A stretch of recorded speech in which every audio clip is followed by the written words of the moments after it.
नमस्कार। मसूरी से मात्र आज हम 60 किलोमीटर दूर ये है शानदार घाटी पंतवाड़ी जौनपुर। देखिए, यहाँ जीरो पलायन है। उत्तराखंड का ऐसा क्षेत्र है जहाँ पलायन जीरो है।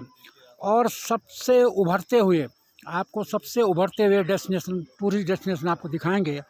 यहाँ काफल विलेज है, यहाँ गोट विलेज है, हम वहीं जा रहे हैं। देखिए कितना शानदार सनसेट, ये देखिए, ये यहाँ का सनसेट है। और आप मसूरी की भीड़ भाड़, देहरादून की भीड़ भाड़ से सिर्फ 2 घंटे की रूट पर आप इस शानदार पहाड़ियों पर पहुँच सकते हैं। और यहाँ उसका नाम गोट विलेज है, काफल विलेज है। बहुत ही शानदार। आप इन वादियों में आप रहिए और बेहद शानदार। और आपको दिखाएंगे काफल विलेज। और अपने परिवार के साथ आइए। और यहाँ लोगों ने होम स्टे, ये छोटा सा गांव है, यहाँ कई होम स्टे हैं जहाँ इन खेतों की ऑर्गेनिक खाद्य पदार्थ मिलते हैं, प्योर। और बहुत ही तेज़ी से इस समय देश में जो सबसे ज़्यादा तेज़ी से डेवलप हुए हैं रिजॉर्ट्स, उसमें से एक डेस्टिनेशन नाग टिब्बा है। और नाग टिब्बा के छोटे छोटे विलेज हैं, काफल विलेज है, गोट विलेज है, और ये पंतवाड़ी गांव है। आगे आपको भी मिलवाएंगे, दिखाएंगे काफल विलेज से। ये देखिए कितना शानदार सनसेट है बीरवानकारा। तो ये है, ये देखिए कितना जो है बहुत शानदार ये बनेगा ओपन। और बिल्कुल ये ट्रेडिशनल, इसमें लकड़ी का काम हो रहा। ये देखिए बहुत ही शानदार है वो। और यहाँ इवन यहाँ जो है कॉन्फ्रेंस हॉल भी है।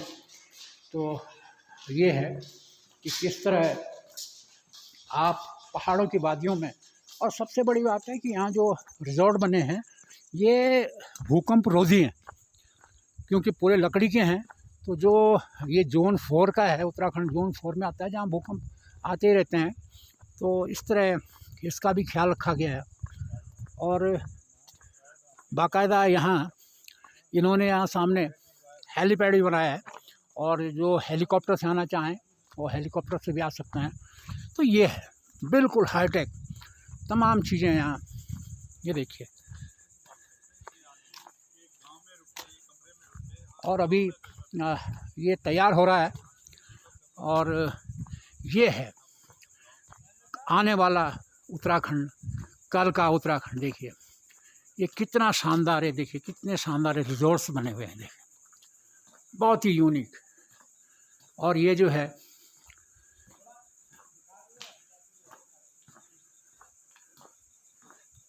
देखिए, ये है स्वरोजगार के बढ़ते कदम। और अभी ये ओपन नहीं हुआ है, बहुत जल्दी ये रिजॉर्ट खुलने वाला है। और आप इसको यहाँ एंजॉय कर सकते हैं। तो देखिए ये है,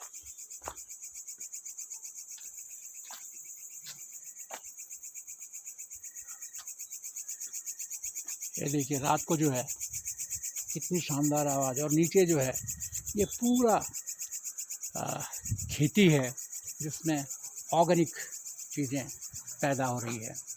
और इसके मालिक हैं एक स्थानीय युवक जो यहाँ ग्राम प्रधान रहे हैं। और बाकायदा वो इस समय कोऑपरेटिव बैंक के चेयरमैन भी हैं डिस्ट्रिक्ट के। तो ये है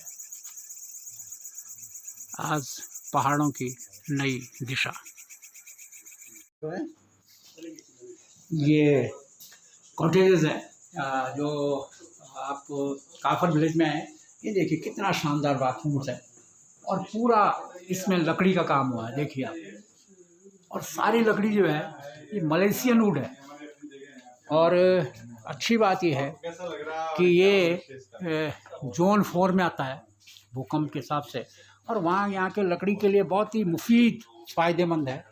और ये देखिए बिल्कुल इंटीरियर में ये जगह है पीसफुल एकदम बिल्कुल, जहाँ ठंडी हवा और ये चीज़ें देखिए। बहुत अच्छी उसकी फिनिशिंग बहुत अच्छी है।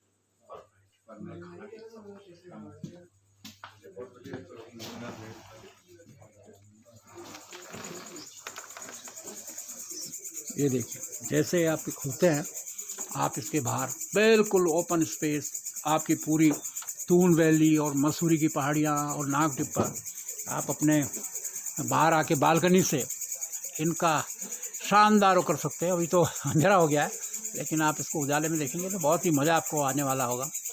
और ये है पूरी वैली। थोड़ा बताइए जरा और आप इसके बारे में, आप बहुत प्रभावित है।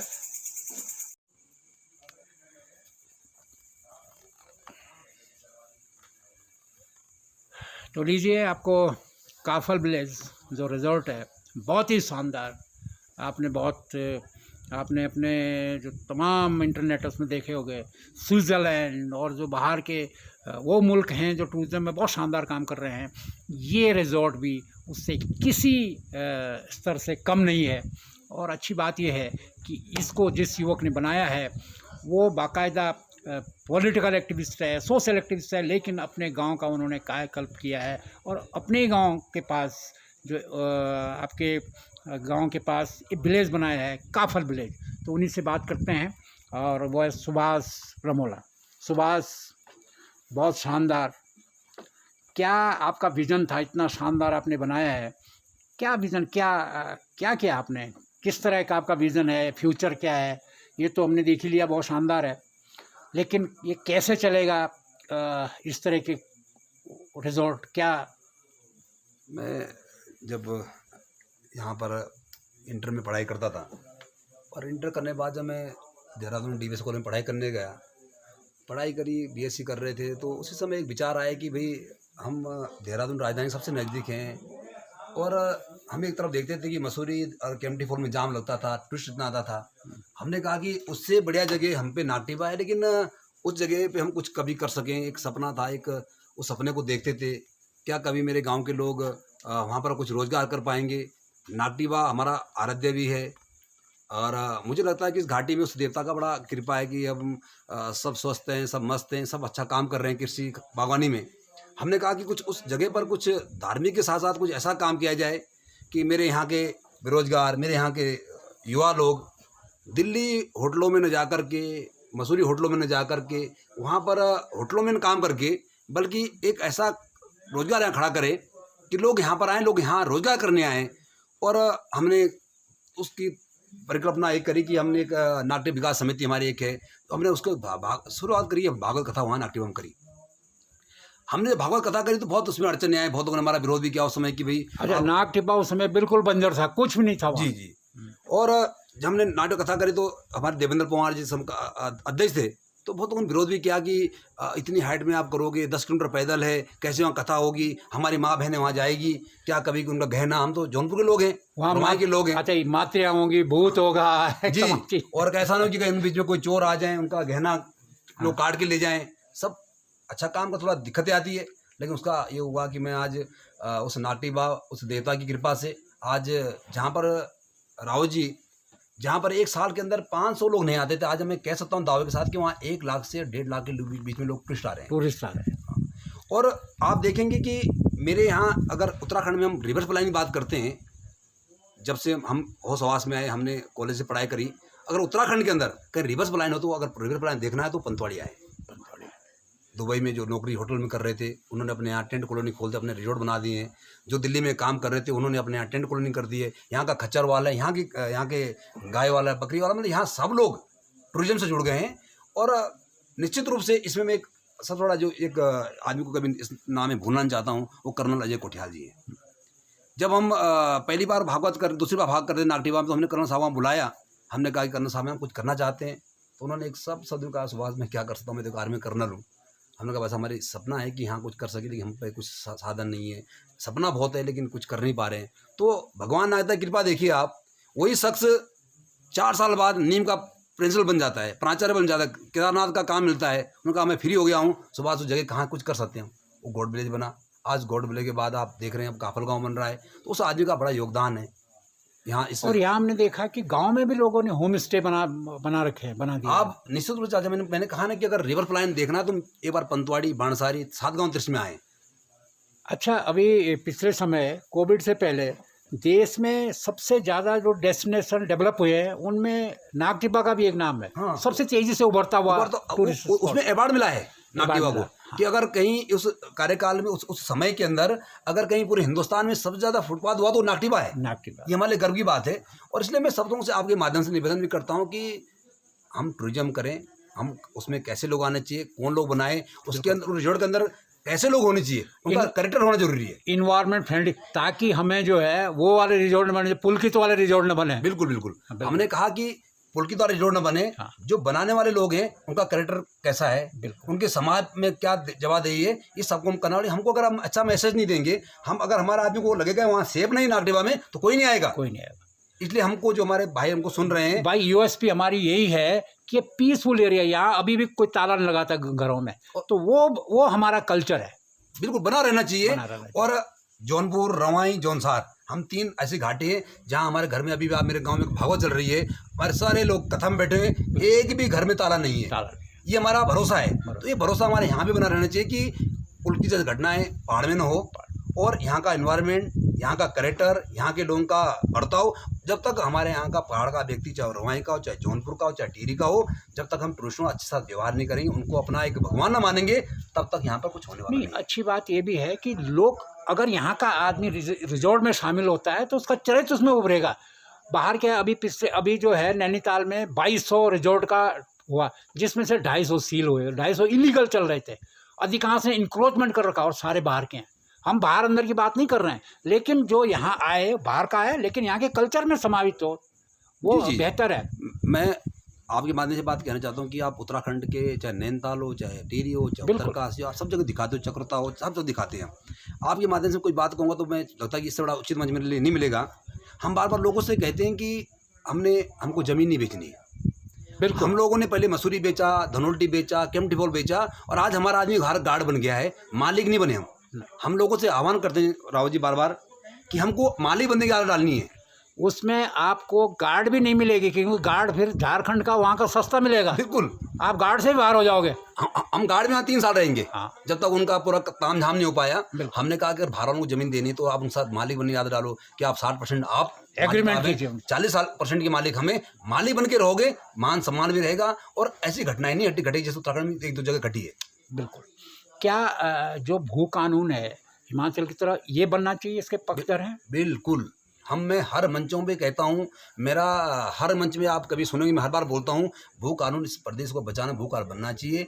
आज जिस तरह से घटनाएं उत्तराखंड में हो रही है, जो अनाप शनाप लोग भू कानून अगर जल्दी आ जाएगा तो ये घटनाएं बंद हो जाएगी अपने आप। अगर आप जैसे युवा नहीं होते तो, और इतना शानदार रिजॉर्ट यहाँ बना हुआ है, तो मुझे लगता है ये भी बिक चुका होता, कोई और खरीद लिया होता दिल्ली का। निश्चित रूप से मैं एक बात कहना चाहूँगा कि हमने यहाँ गोड विले बनाया कर्नल साहब की कृपा से, और हमने आज काफल गाँव बनाया है। तो यहाँ के युवाओं को लगा कि सुभाष श्रमला हमारे बीच में पढ़ने वाला, बेसिक स्कूल पंतवाड़ी से पढ़ाई करी, 8वीं निज्ञाना से किया, इंटर घोड़ागुड़ से किया। अगर ये कर सकता है मैं भी कर सकता हूँ। बिल्कुल। उन पे मेरे साथ तो क्वालिटी है। बिल्कुल। क्योंकि हम तो जमाने पड़े जब इतनी क्वालिटी थी। आज तो डिजिटल चला रहा है, हम ज़्यादा वो नेट से जुड़ा हुआ है, सोशल मीडिया के अंदर है। और मैं एक बात बताना चाहूँगा जी कि आप वो, हम अभी हमारा तो चला नहीं रिजॉर्ट, गोड विले बड़ा संस्थान है, गोड विले बड़ा होटल है, लेकिन गोड विले से टाफल गांव से ज़्यादा हमारा टेंट क्लोनर कमा रहे हैं।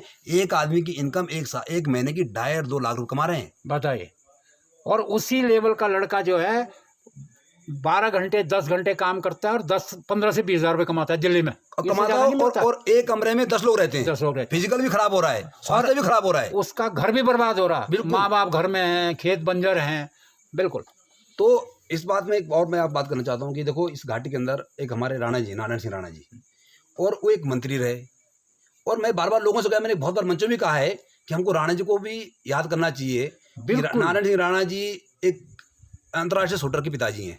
वो चाहते दिल्ली कोई कमी नहीं है। बसंत बिहार रहते, देहरादून के उसमें उनके रहते, पास था। लेकिन उनका भी दर्द था कि मेरे घाटी में अगर मैं कुछ करूंगा, मैं उसमें चाहे मेरा रिजोर्ट चले ना चले, मेरा कोटे चले ना चले, लेकिन वो युवाओं के लिए प्रेरणा है कि एक इतना बड़ा आदमी आकर के ऐन बैठा हुआ है, वो एक मैसेज देना चाह रहा है, और बागवानी कर रहा है। बागवानी कर रहा है। आज मुझे लगता है कि जौनपुर में सारे बगीचे खत्म हो चुके हैं, बिल्कुल। अब केवल बगीचा का मालिक एक ही है, वो है नारायण सिंह राणा जी। क्योंकि उन्होंने नई टेक्नोलॉजी, देखिए ये पहाड़ में ट्रेनिंग और टेक्नोलॉजी कुछ भी कर सकती है, तो नई टेक्नोलॉजी आई, अब यहाँ पूरे बगीचे लग सकते हैं उसी तरह के। और राणा जी पॉलिटिकल आदमी रहे हैं, लेकिन जो उन्होंने बागवानी में काम करा, ये समाज के लिए बहुत बड़ा मैसेज है। मैं अपने युवा लोगों से कहना चाहता हूँ कि अगर नारायण सिंह राणा जी 75 साल की उम्र में एक बहुत शानदार बगीचा बना सकते हैं, वो बगीचा उत्तराखंड की शान बन रही है, तो हम क्यों नहीं बना सकते हैं? हमारे पास खेत है, सब कुछ है, खेतों में बेचो, इस तरह का काम करो, उसमें बगीचा भी रहे, आप उसमें सोलर प्लांट भी लगाओ, आप उसमें कॉटेज भी बनाओ, और निश्चित रूप से हम मालिक बनने की आदत हमको डालनी पड़ेगी।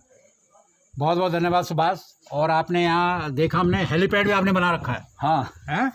आने वाले समय में पहाड़ के जर्रे जर्रे में हेलीकॉप्टर चलेंगे, और यहाँ का जो मजदूर, जो अधिकांश हमारा चंक जो है पलायन का चंक 15 और 20 हज़ार के बीच का 80% चंक है। मैं एक बात और कहना चाहता राहुल जी आपसे, कि मेरा अभी एक फोकस ये है कि मैं इसी का पार्ट, एक दूसरा पार्ट बना रहा हूँ, उसको हम दे रहे हैं होम टूरिज्म, कि अगर गांव एक दर्शन, उसका नाम रख रहे हैं हम, कि उस जगह पे आपको डॉग मिलेगा भोटिया, आपको वहाँ गाय मिलेगी, आपको वहाँ घोड़ा मिलेगा, आपको वहाँ बकरी मिलेगी, आपको वहाँ भेड़ मिलेगी, और उसको हम, जो बाहर से मुंबई से आएगा, जो मुंबई के लोग भूल चुके हैं बकरी कैसी होती है, भेड़ कैसी होती है, केवल फोटो देखता है, उसको लाइव दिखाएंगे, कि ताकि वो हमारे जौनपुर का कल्चर क्या था वो दिखाने की कोशिश करेंगे। आप अगर गाय को पिलाना चाहें, जिन्होंने कभी हाथ नहीं लगाया, आप पिलाइए, बिल्कुल, मतलब उसके बिल्कुल उनके आप एक घोटिया कुत्ते का बच्चे को गोद में लो, सेल्फी लो, आप उसका एक प्रेम बढ़ेगा एक एनिमल के प्रति।